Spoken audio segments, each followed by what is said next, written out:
छत को बड़ा गुरूर था अपने छत होने का। फिर छत के ऊपर एक छत बनी और छत जमीन हो गई।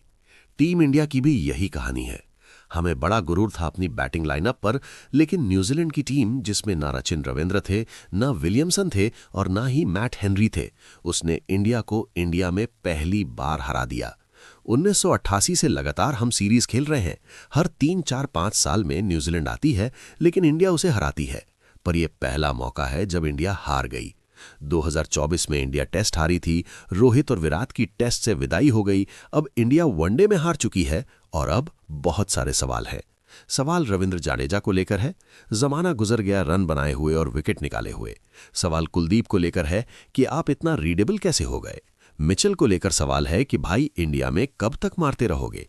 रोहित को लेकर भी सवाल हैं क्योंकि बहुत ही क्रूशल टाइम चल रहा है उनकी उम्र को देखते हुए।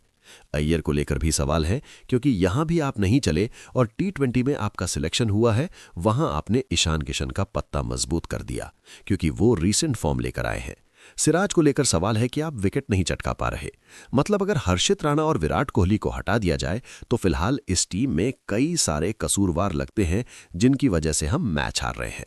विराट द चेज मास्टर ने बताया कि ये अलग बात है कि वो खामोश खड़े रहते हैं, पर जो बड़े हैं वो बड़े ही होते हैं। बड़े खिलाड़ी बड़े मौकों पर बड़ी परफॉर्मेंस करते हैं। विराट से बेहतर आज भी आपके पास कोई नहीं है। ये विराट कोहली ने यहां दिखा दिया। हर्षित ने बता दिया कि उनमें कितना दमखम है। हर्षित से एक बार पूछा गया था कि लोग तुम्हें ट्रोल कर रहे हैं, तो उन्होंने कहा था कि जवाब परफॉर्मेंस से दिया जाएगा, और हर्षित ने वाकई अपने आलोचकों को अपना मुरीद बना लिया। उनकी तारीफ होनी चाहिए जो उन्होंने शतक लगाया और जैसी गेंदबाजी कर रहे हैं। इंडिया के फिलहाल वो सबसे बेहतर गेंदबाज और एक अच्छे बल्लेबाज भी नजर आ रहे हैं। 2 मैचों में उन्होंने रन बनाए। लेकिन इंडिया का हारना बहुत डिसअपॉइंटिंग है।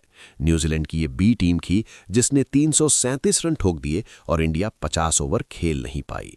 आप थ्योरी दे सकते हैं कि टॉप ऑर्डर ने रन नहीं बनाए या मिडिल ऑर्डर के विकेट आप निकाल नहीं पाते, पर यह काफी दर्दनाक है। हम 71 पर 4 थे और आउट होने वाले कौन थे? रोहित शर्मा, शुभमन गिल, श्रेयस अय्यर और केएल राहुल। ये सब बहुत बड़े नाम हैं। हालांकि विराट कोहली की जितनी तारीफ की जाए कम है। Well played Virat. हर्षित राणा की भी तारीफ करनी होगी। 43 गेंद में 52 रन, 4 चौके और 4 छक्के। उनकी 99 रन की पार्टनरशिप ने T20 में अर्शदीप सिंह को भी चैलेंज करना शुरू कर दिया है कि भाई मैं बैट से भी खेल सकता हूं। डैरिल मिचेल की भी तारीफ करनी होगी। धर्मशाला में 130, मुंबई में 134, फिर राजकोट और इंदौर में भी रन। मिचेल इंडिया के सामने पता नहीं क्या बन जाते हैं। जैसे ऑस्ट्रेलिया के लिए ट्रेविस हेड हैं, वैसे ही न्यूजीलैंड के लिए मिचेल सिरदर्द बन चुके हैं।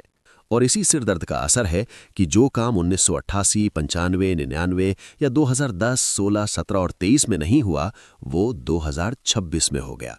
इंडिया पहली बार न्यूजीलैंड से अपने घर में सीरीज हार गई।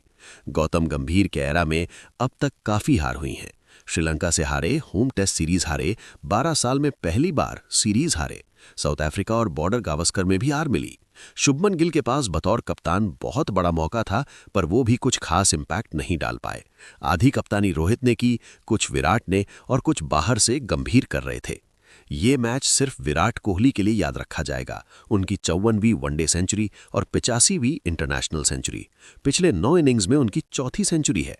अब वो उम्मीद दे रहे हैं कि 100 शतक भी लग सकते हैं। विराट का काफी मजाक उड़ाया गया था कि वो लंदन में सेटल हो गए हैं या क्रिकेट पर ध्यान नहीं है, पर उन्होंने फिर साबित कर दिया कि टेस्ट टीम में भी उन्हें वापस लाना चाहिए। वो इसे डिजर्व करते हैं। उनके आंकड़े बताते हैं कि चेज करते हुए और बड़े मैचों में उनसे बेहतर कोई नहीं है। उन्होंने तेंदुलकर और पॉन्टिंग जैसे दिग्गजों को भी पीछे छोड़ दिया है। हर्षित राणा के साथ साथ नीतीश रेड्डी ने भी अच्छी बैटिंग की। हम हार्दिक पांड्या को मिस कर रहे थे क्योंकि बतौर बॉलर वो अनमैचेबल हैं। रविंद्र जाडेजा और केएल राहुल के आंकड़ों पर भी बड़े सवाल हैं। केएल राहुल का चेज करते हुए औसत सिर्फ 25 का है, जो कि काफी क्वेश्चनेबल है। अब आप बताओ कि इस हार का जिम्मेदार कौन है? क्या रविंद्र जाडेजा, कुलदीप यादव या सिराज पर कड़े सवाल होने चाहिए? क्या श्रेयस अय्यर की जगह ईशान किशन को मौका मिलेगा? इस हार के बारे में आप क्या सोचते हैं? कमेंट सेक्शन में जरूर बताएं।